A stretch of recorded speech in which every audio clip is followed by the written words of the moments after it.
You know, our state officials have been saying that the peak in California will be in May, but some projections are showing earlier, and now a new updated projection shows that we might hit our peak next week. We spoke to a UCSF expert about it.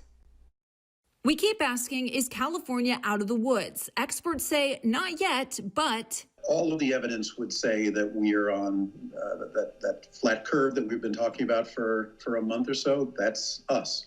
that good news comes from Dr. Bob Wachter, the chair of UCSF's Department of Medicine. He's been chronicling the daily fight against COVID-19 on Twitter. This week, his tweets are more optimistic, including this: updated projections from University of Washington researchers about California's peak, when the largest amount of patients will be coming through our state's hospitals. Initially, they projected California's peak would be at the end of April. Now they say it will likely be next week on April 14th. When you look at the peak, it's sort of not only when it happens, but how high it is. And just as importantly as a shift in the date was the number of patients that they're expecting.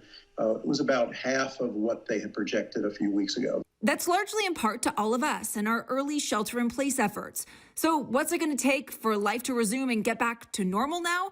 Researchers recently outlined 4 key indicators in order to move on to phase 2. They say states must show: 1, a sustained reduction of cases for at least 14 days.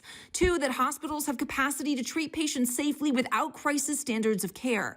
3, that authorities are able to test everyone who has symptoms. And 4, that they have the ability to monitor confirmed cases and trace those that are infected.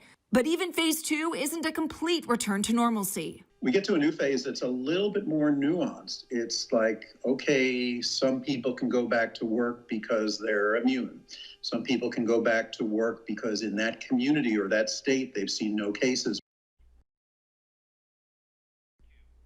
And something to point out, though, California has had a more gradual peak, which has helped us not overwhelm and overburden our healthcare system.